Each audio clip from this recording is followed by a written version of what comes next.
안녕하세요. 차이와 반복 215페이지.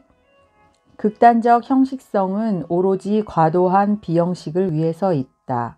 근거가 어떤 무 바탕을 향해 보편적 근거와 해를 향해 극복되는 것은 이런 방식을 통해서 있다. 이런 방식에 대한 각주 읽어보겠습니다. 세 가지 반복에 대한 주석. 역사적 반복에 관한 마르크스의 이론은 특히 브리메르의 18일에서 잘 나타나 있다. 역사가들이 충분히 이해하지 못하고 있는 것 같은 이 이론은 다음의 원리 주변을 맴돌고 있다. 즉, 역사 안의 반복은 역사가의 반성적 유비나 개념이 아니라 무엇보다 먼저 역사적 행위 자체의 조건이다. 해롤드 로젠버그는 매우 빼어난 글을 통해 이 점을 밝힌 바 있다. 즉, 역사의 배우, 행위자들은 자신을 과거의 인물들과 동일시한다는 조건에서만 창조적일 수 있다. 역사가 어떤 연극이라는 것은 이런 의미에서이다. 그들의 행위는 자발적으로 어떤 예전의 역할의 반복이 되었다. 역사가 신화의 베일 뒤로 숨을 수밖에 없는 것은 혁명적 위기 때문이며 완전히 새로운 어떤 것을 창조하기 위해 기울이는 노력 때문이다. 마르크스에 따르면 반복은 갑자기 정지할 때, 다시 말해서 변신이나 새로움의 생산에 이르지 못한 채 일종의 퇴화에 빠지고 진정한 창조와는 반대 방향으로 나아갈 때 희극이 된다. 이때 희극적 변장이 비극적 변신을 대신한다. 하지만 마르크스에게 이런 희극적이거나 기괴한 반복은 비극적이고 진화적인 반복 혹은 창조적인 반복 이후에 필연적으로 오는 것처럼 보인다. 그러나 이런 시간적 순서가 절대적으로 근거지어진 것처럼 보이지는 않는다. 희극적 반복은 결핍에 의해 고유한 과거의 양태를 통해 이루어진다. 주인공은 행위가 자신에게 너무 벅찬 한에서 필연적으로 이런 반복과 마주치게 된다. 즉, 폴로니우스의 사례는 결핍에 의한 것이며 희극적이다. 오이디푸스의 탐문도 마찬가지다. 비극적 반복은 그 다음에 오는 것이며 이것이 변신의 계기이다. 물론 이 두 계기는 서로 독립적인 것이 아니며 오로지 희극적인 것과 비극적인 것 저편의 세 번째 계기를 위해서 현존한다. 이 세 번째 계기는 새로운 어떤 것의 생산 안에서 일어나는 극적인 반복이며 이 반복은 주인공마저 배제한다. 하지만 처음의 두 요소가 추상적 독립성을 띠거나 장르로 변질될 때 비극 장르의 뒤를 잇는 것은 바로 희극 장르이다. 이는 변신의 실패가 절대적인 것으로 고양될 때 이미 이루어진 예전의 변신을 가정하는 것과 같다.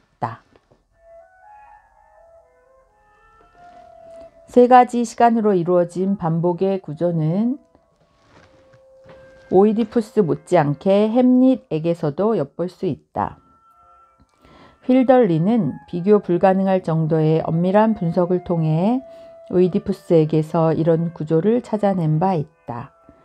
그의 분석에 따르면 그 구조는 이전, 가군의 중단, 이후로 이루어져 있다. 힐덜린은 이전과 이후라는 상관적 차원들은 가군의 중단이 자리하는 위치에 따라 달라질 수 있다는 점을 강조했다. 그러나 본질적인 것은 사망 구조의 끈질긴 존속에 있다. 이 점에 관한 한 로젠버그가 햄릿을 해석하는 방식은 전적으로 휠덜린적인 도식과 일치한다. 그 도식에 따르면 가군의 중단은 햄릿의 바다 여행에 의해 구성된다. 햄릿과 오이디푸스는 단지 내용에서만 아니라 극적인 형식에서도 닮은 꼴이다. 드라마는 단 하나의 형식을 통해 세 가지 반복을 결집한다. 니체의 자라투스트라는 분명 드라마, 다시 말해서 연극이다. 이 책의 대부분을 차지하는 것은 결핍이나 과거의 양태를 띠는 이전이다. 즉, 행위는 자아에게 너무 벅차다. 그 다음에 오는 것은 가군의 중단 또는 변신의 계기, 전조이다. 여기서 자라투스트라는 감당할 수 있게 된다. 자라투스트라의 죽음을 함축하는 세 번째 계기인 영원 회귀의 계시와 그에 대한 긍정의 계기는 이 책에 빠져 있다. 잘 알려져 있는 것처럼 니체는 자신이 계획했던 이 부분을 쓸 시간이 없었다. 그렇기 때문에 우리는 니체의 영원 회귀론이 아직 언명되지 않았고 다만 다음 작품의 몫으로 남게 되었다고 꾸준히 생각해 올 수 있었다. 즉, 니체는 단지 과거의 조건과 현재의 변신만을 개진했을 뿐 그것들로부터 따라 나오는 무제약적인 것, 곧 미래의 도래자는 개진하지 않았다.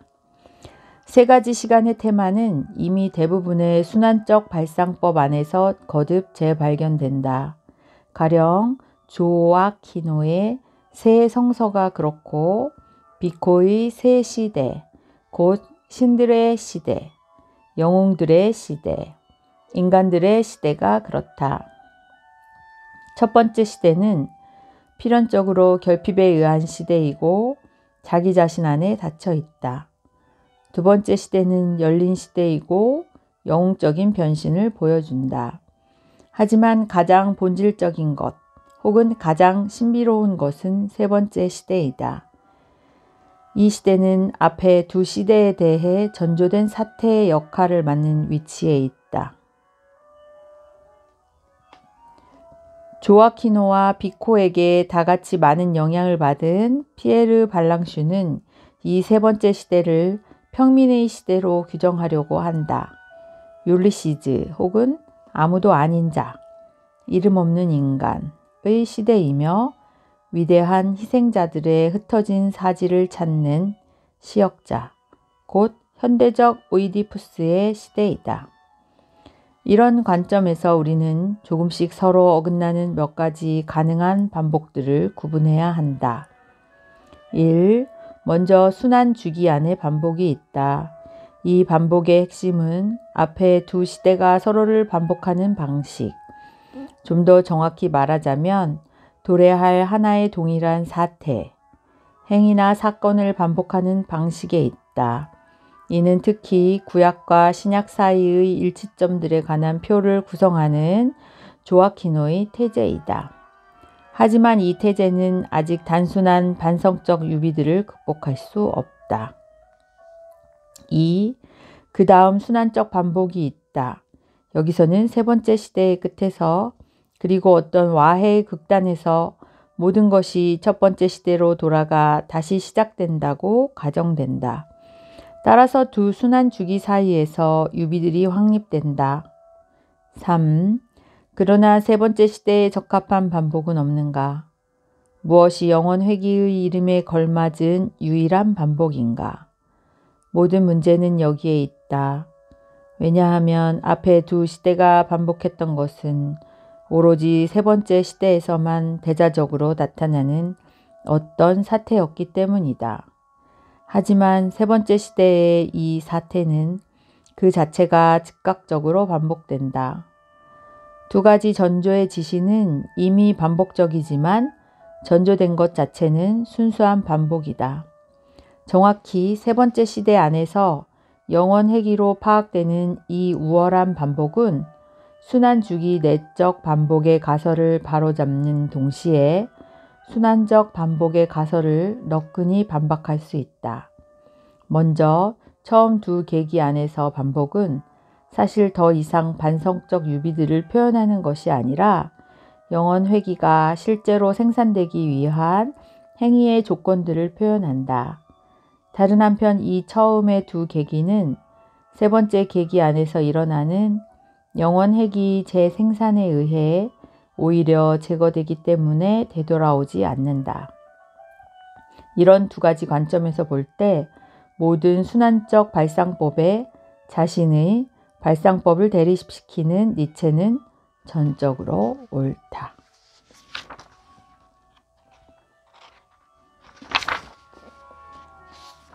대자적 반복 4절 반복과 무의식 쾌락 원칙을 넘어서 생물 심리학적 삶은 어떤 개체화의 장을 함축한다.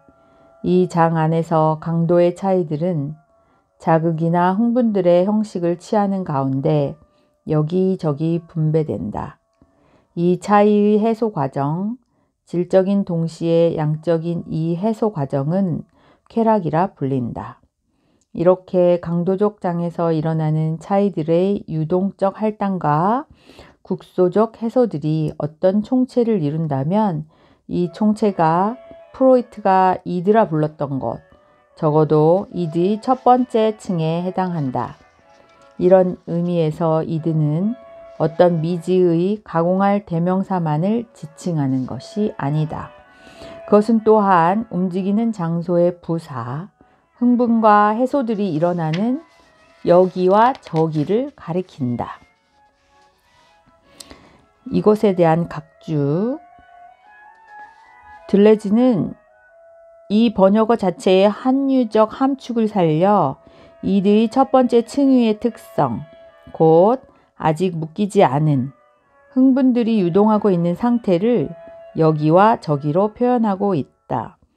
우편 엽서에서 개진되는 데리다의 프로이트론에서는 프로이트의 텍스트에 등장하는 끈, 묶기 등의 비유가 분석의 초점이 되고 있는데 여기서도 들레즈는 자신의 시간 이론을 관통하는 끈과 묶기의 비유를 프로이트의 텍스트를 통해 다시 개진할 뿐 아니라 자신의 시간 이론 전체를 정신분석이 개척한 영역에서 구체적으로 다시 전개하고 있다. 프로이드의 문제는 바로 여기서 시작한다. 어떻게 쾌락은 가정이기를 멈추고 다시 어떤 원칙이 되는가? 어떻게 쾌락은 국소적 과정이기를 멈추고 이드 안에서 생물 심리학적 삶을 조직화하는 경향에 어떤 경험적 원리의 자리에 올라서는가? 바로 이것이 문제인 것이다. 쾌락이 쾌락을 낳는다는 것은 분명하다. 하지만 이 사실만으로는 쾌락이 어떤 체계적인 가치를 띠고 있고 따라서 원리적으로 탐구 가능하다고 말할 수 없다. 쾌락 원칙을 넘어서가 의미하는 것은 바로 여기에 있다. 즉 그것은 결코 이 원칙에서 벗어나는 어떤 예외들을 가리키는 말이 아니다. 그것은 다만 쾌락이 실제적으로 원칙이 될 수 있는 조건들에 대한 규정을 지시하고 있을 뿐이다. 프로이트의 답변에 따르면 자유로운 차이로서의 흥분은 말하자면 리비도 집중이 일어나야 하고 묶이고 결박되어야 하며 그 결과 흥분이 체계적으로 해소될 수 있어야 한다. 이런 묶기 혹은 리비도 집중을 통해 비로소 일반적으로 가능하게 되는 것은 결코 쾌락 자체가 아니다. 그것은 오히려 쾌락이 획득하는 원리적 가치이다. 그래서 여기서 어떤 이행이 일어나는 셈이다. 그것은 분산적인 해소의 상황에서 어떤 통합의 국면으로 옮겨가는 이행이다. 이 통합의 국면을 통해 이드의 두 번째 층 혹은 어떤 조직화의 첫 단계가 구성된다. 첫 번째 종합과 묶기는 하비투스. 두 번째 종합 잠재적 대상들과 과거. 잠재적 대상들과 과거.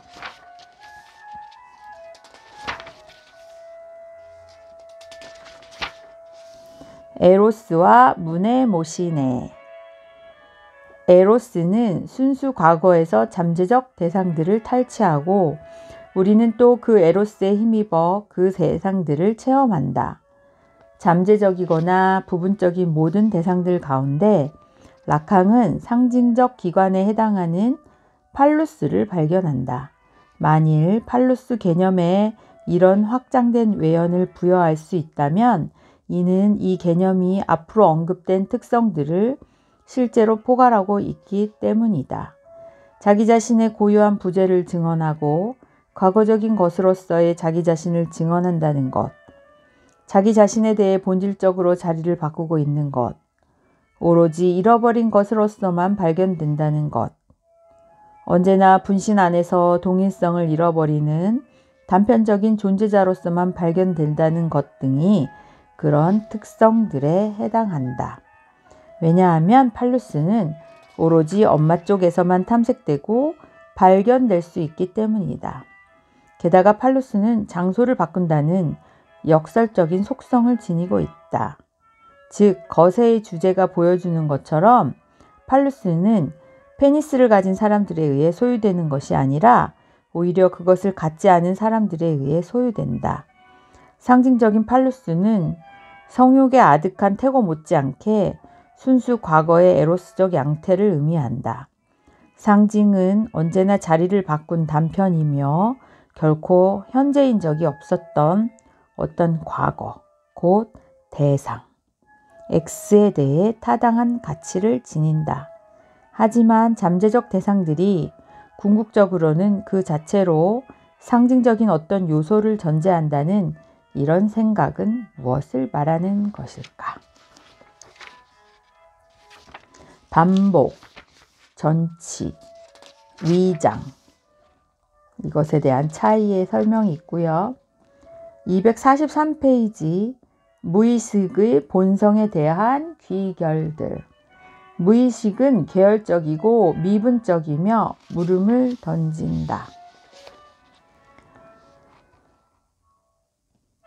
245페이지 각주 읽어보겠습니다. 세르주 르클레르는 무의식의 근본 범주인 물음의 개념을 중시하는 가운데 신경증 이론과 정신병 이론의 기본 구도를 세웠다.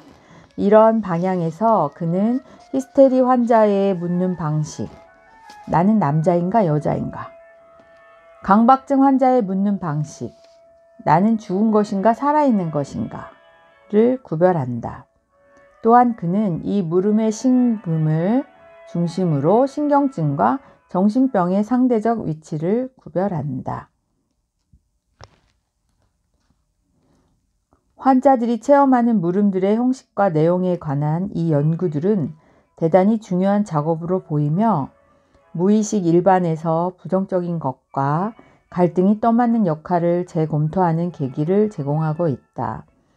여기서도 여전히 자크 라캉의 가르침이 연구의 출발점이 되고 있다. 히스테리와 강박증에 드러나는 물음의 유형들에 대해서는